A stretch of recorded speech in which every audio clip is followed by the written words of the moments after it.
गुरु कौन होता है? क्या गुरु बनने के लिए कोई विशेष दीक्षा आवश्यक है? क्या वेदों में गुरु का स्थान माता पिता से भी ऊंचा बताया गया है? और सबसे महत्वपूर्ण, गुरु का चयन जन्म और जाति के आधार पर होना चाहिए या ज्ञान और सद्गुणों के आधार पर? आज हम वेदों और उपनिषदों के आधार पर इन सभी प्रश्नों के उत्तर जानेंगे। वेदों के अनुसार गुरु का स्थान और दीक्षा की आवश्यकता। हमारे वेदों में गुरु को अत्यंत उच्च स्थान दिया गया है। गुरु ही वह प्रकाश है जो शिष्य को अज्ञान के अंधकार से निकालकर ज्ञान की ओर ले जाता है। अंधन्तमः प्रविशन्ति ये अविद्यामुपासते। जो अज्ञान में रहते हैं वे अंधकार में प्रवेश करते हैं। गुरु वह व्यक्ति है जो इस अंधकार से बाहर निकालकर हमें सत्य की राह दिखाता है। तैत्तिरीय उपनिषद में भी गुरु को माता पिता के समान पूजनीय बताया गया है। मातृदेवो भव, पितृदेवो भव, आचार्य देवो भव। माता, पिता और गुरु तीनों देवतुल्य माने गए हैं। यानी कि गुरु केवल शिक्षक नहीं बल्कि हमारे जीवन को दिशा देने वाले एक पथ प्रदर्शक होते हैं। अब सवाल यह उठता है कि क्या गुरु बनने के लिए कोई विशेष कर्मकांडीय दीक्षा आवश्यक है?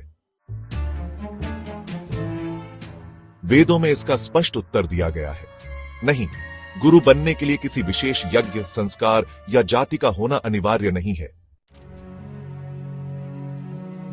स्वयं विद्वान और ज्ञानी होना, गुरु को वेदों, शास्त्रों और जीवन के मूलभूत सिद्धांतों का गहरा ज्ञान होना चाहिए। सदाचारी और सत्यनिष्ठ होना, गुरु का जीवन नैतिकता, अनुशासन और धार्मिकता से परिपूर्ण होना चाहिए। शिष्य को उचित मार्ग दिखाने की क्षमता, केवल ज्ञान होना पर्याप्त नहीं बल्कि उसे सरल और स्पष्ट रूप से शिष्य तक पहुंचाने की योग्यता भी आवश्यक है।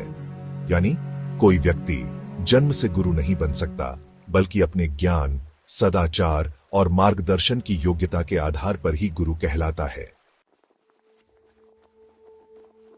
हमारे प्राचीन उपनिषदों में गुरु शिष्य परंपरा का गहरा महत्व बताया गया है। तद्विज्ञानार्थम स गुरुमेवाभिगच्छेत् श्रोतियम ब्रह्मनिष्ठम। सत्य ज्ञान की प्राप्ति के लिए शिष्य को ऐसे गुरु के पास जाना चाहिए जो वेदों का झांता हो और ब्रह्म में स्थित हो। इसका अर्थ यह हुआ कि गुरु कोई भी हो सकता है, बशर्ते वह वेदों और सत्य ज्ञान में निपुण हो। केवल जाति या जन्म के आधार पर कोई गुरु नहीं बन सकता। स्क्रीन पर एक संत, शिक्षक और आध्यात्मिक गुरु की तस्वीरें दिखाई जाती हैं। तो आज हमने क्या सीखा? वेदों के अनुसार गुरु का स्थान वेदों में बहुत ऊंचा है। गुरु बनने के लिए कोई विशेष कर्मकांडीय दीक्षा आवश्यक नहीं है, लेकिन ज्ञान, चरित्र और मार्गदर्शन की योग्यता होनी चाहिए। गुरु शिष्य परंपरा में वेदाध्ययन, नैतिकता और अनुभव का विशेष महत्व है।